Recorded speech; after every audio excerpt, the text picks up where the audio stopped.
নামাজের দরকার নাই, রোজার দরকার নাই, কিচ্ছুর দরকার নাই। গাঁজা খা, মদ পান কর, বেপর্দা জেনা তোর বোনের চাচাই কর, খালি আমাকে নজরানা দে, আমার সামনে তপস্যা কর, আমাকে পূজা কর, তোর জান্নাতের গ্যারান্টি আমি।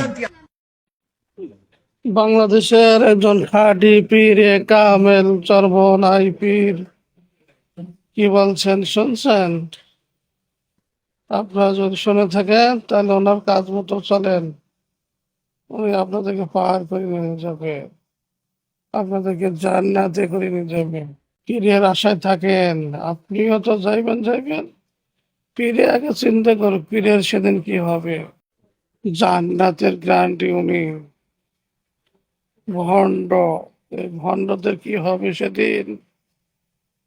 এই ভণ্ডরা তো খালি কোরআন কোরআন, আর এরা বলে ক্ষমতায়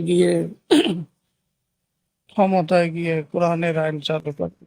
তো কোরআনের আইন চালু করবে না, এরা নবীর নামে কথিত আইন চালু করবে আর বলবে এগুলো ইসলাম এলাম।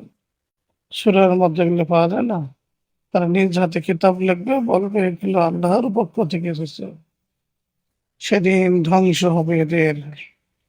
এরা তো মানুষকে জান্নাত তো দেওয়া দূরের কথা, সেদিন নিজেদের কি হবে তাই চিন্তা করুক, ভাবুক বারবার।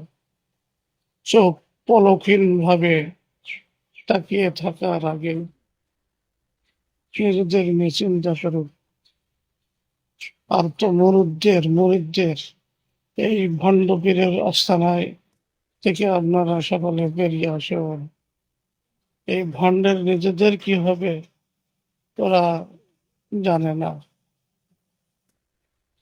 এই ভণ্ডদের থেকে বেরিয়ে আসুন সবাই।